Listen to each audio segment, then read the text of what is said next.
The holiday season is almost upon us. For many, that means opening our homes to friends and family. But before you do that, it's always a great time to declutter. Always a good time, your house and your life. This morning, Sherry Bruneau joins us, the owner of Get It Together, to talk about decluttering. I was telling you during the break, I moved in the past year. So I did this because I had to move. But this is something that we probably all need to do because we have a lot of clutter around in our life, and it affects our day-to-day life when we have that around us. It sure does. It sure does. And when we get clients, they'll say, I'm not in love with my house. I come home and I dread it. And if you think that's one of the most expensive investments you make is a home, Right. then you should want to love to come home. You should love coming home. You should enjoy coming home, and you should feel relaxed and peaceful in your home. All right, so some people talk about, oh, I have too much stuff on my island or something like that. But there's different kind of clutter. Maybe there's clothes and that sort of thing. So we're going to go through a couple of the different types of clutter you've identified. The first one is bargain clutter. So what is this about? This is when people fall into a trap. And don't get me wrong, I'm a good shopper. I love shopping. Mm-hmm. But a bargain clutter person is someone who consistently buys things because they're on sale. Right, because they can't afford not to buy. Because they can't afford, but then they don't get rid of it. Right. And so what happens is you get, 5 for $20, and then the next time there's, 10 for $30, and you keep accumulating and accumulating, but you don't want to get rid of it because it was such a good deal. Right. Well, the truth is, if it's taking up space and you're not using it, it wasn't a good deal. It was a waste of money because you bought it just because it was on sale.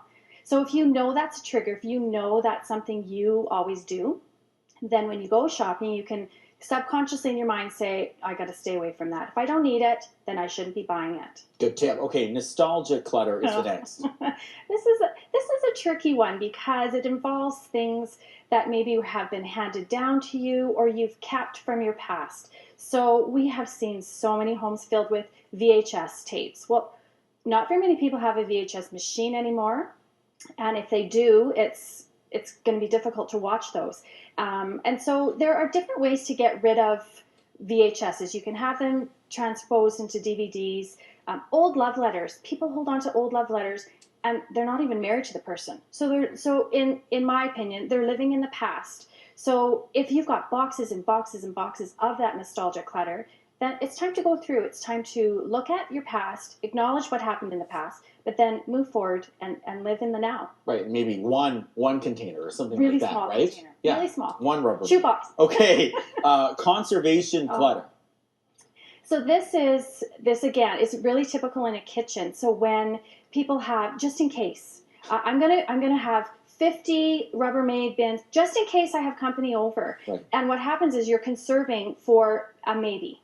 Right. And so how many Tupperware bins do you need? Right. Or you're saving it because you lost the container and you want to keep the lid just in case you find it again. Just in case it fits on something, something else in your house. Right. The other big one that you talk about in your magazine just quickly is buyer's remorse clutter. And it kind of goes on that the bargain clutter idea. It does. Yeah. And that's when people have a really hard time letting go of things because they've spent money.